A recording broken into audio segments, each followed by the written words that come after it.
നമസ്കാരം. വടക്കേ മലബാറിലെ കണ്ണൂർ ജില്ലയിലാണ് വിശ്വപ്രസിദ്ധമായ ശ്രീ കൊട്ടിയൂർ മഹാദേവ ക്ഷേത്രം സ്ഥിതി ചെയ്യുന്നത്. തലശ്ശേരിയിൽ നിന്ന് 37 കിലോമീറ്റർ ദൂരമാണ് ഇരിട്ടി വരെ. അവിടെ നിന്ന് 30 കിലോമീറ്റർ അകലെയാണ് കൊട്ടിയൂർ ക്ഷേത്രം. അക്കരെ കൊട്ടിയൂർ എന്നും ഇക്കരെ കൊട്ടിയൂർ എന്നും രണ്ട് ക്ഷേത്രങ്ങളാണ് ഉള്ളത്. വളപട്ടണം പുഴയുടെ കൈവഴിയായ ബാവലിപ്പുഴ ഈ രണ്ട് ക്ഷേത്രങ്ങളെയും ചുറ്റിയാണ് ഒഴുകുന്നത്. ബാവലിപ്പുഴ കൊട്ടിയൂരിനെ രണ്ടായി മുറിക്കുന്നു എന്നും പറയപ്പെടുന്നുണ്ട്. പുഴയുടെ തെക്ക് ഭാഗത്ത് ഇക്കരെ കൊട്ടിയൂർ ക്ഷേത്രം, വടക്ക് ഭാഗത്ത് അക്കരെ കൊട്ടിയൂർ ക്ഷേത്രവുമാണ് സ്ഥിതി ചെയ്യുന്നത്. വൈശാഖ മഹോത്സവം നടക്കുന്നത് അക്കരെ കൊട്ടിയൂർ ക്ഷേത്രത്തിലാണ്. അക്കരെ കൊട്ടിയൂർ ക്ഷേത്രത്തിൽ ഉത്സവം നടക്കുമ്പോൾ ഇക്കരെ കൊട്ടിയൂർ ക്ഷേത്രത്തിൽ പൂജകളും മറ്റും നടക്കാറില്ല. വർഷത്തിൽ ഒന്ന് മാത്രം തുറക്കുന്ന അമ്പലം എന്നതാണ് ഇവിടുത്തെ പ്രത്യേകത.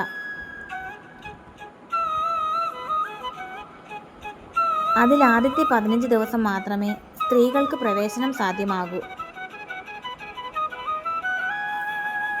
28 ദിവസത്തെ ഉത്സവമാണ് ഇത്.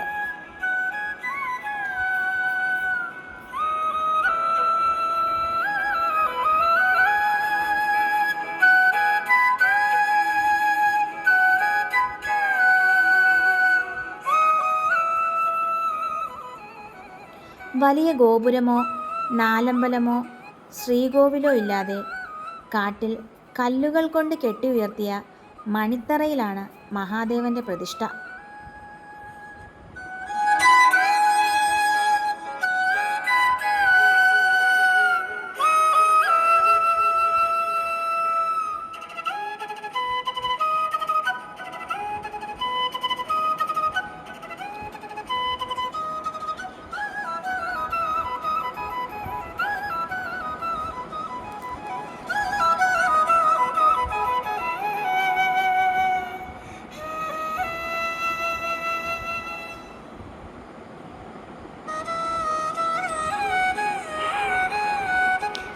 ദക്ഷന്റെ യാഗഭൂമിയാണ് ഇവിടം എന്നതാണ് ഐതിഹ്യം.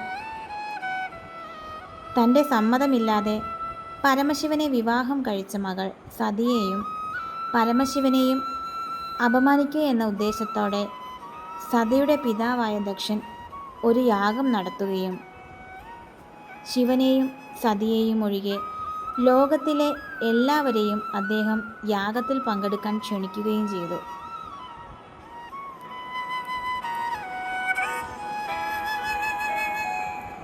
എന്നാൽ ശിവന്റെ വാക്കുകളെ അവഗണിച്ച് സതി യാഗഭൂമിയിലെത്തുകയും ഈ യാഗഭൂമിയിൽ വെച്ച് ശിവഭഗവാനെ ദക്ഷൻ അപമാനിക്കുകയും അതിൽ മനം നൊന്ത് സതി ഹോമാഗ്നിയിൽ ചാടി മൃത്യു വരിക്കുകയും ചെയ്തു. ഇതറിഞ്ഞ കൈലാസനാഥൻ കോപിഷ്ഠനായി തൻ്റെ ജട പറിച്ചെടുത്ത് നിലത്തടിക്കുകയും അതിൽ നിന്നും ഉഗ്രരൂപിയായ വീരഭദ്രൻ ജനിക്കുകയും ചെയ്തു.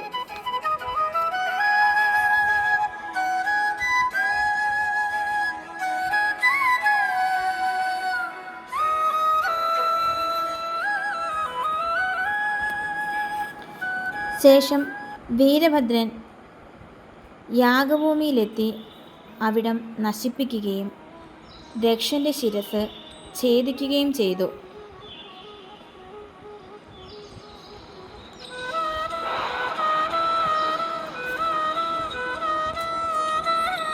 ബ്രഹ്മാവിൻ്റെ പുത്രനായ ദക്ഷനെ പുനർജീവിപ്പിക്കാൻ മഹാവിഷ്ണുവും ദേവേന്ദ്രനും ബ്രഹ്മാവും ഉൾപ്പെടെയുള്ള ദേവീദേവന്മാർ ശിവന്റെ അടുത്തെത്തുകയും അഭ്യർത്ഥിക്കുകയും ചെയ്തു. ഒടുവിൽ ദേവന്മാരുടെ അഭ്യർത്ഥന മാനിച്ച് ശിവൻ ദക്ഷനെ പുനർജീവിപ്പിച്ചു. തല ചിന്നിച്ചിതറിപ്പോയിരുന്നതിനാൽ ആടിൻ്റെ തല ചേർത്ത് വെച്ചാണ് ജീവൻ നൽകിയത്. പിന്നീട് യാഗം മുടങ്ങിയ ഭൂമിയിൽ ഒരു ശിവലിംഗം സ്വയം ഉയർന്നു വന്നു.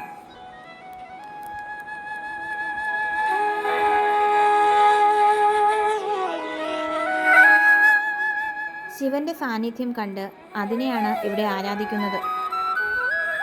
ഇതാണ് ഉത്സവത്തിന് പിന്നിലുള്ള ഐതിഹ്യം.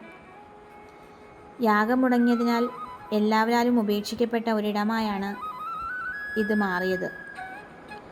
കാലങ്ങൾ പോയപ്പോൾ ഇതൊരു കൊടും കാടായി മാറുകയും പിന്നീട് വൈശാഖ മഹോത്സവം ആരംഭിക്കുകയും ചെയ്തു.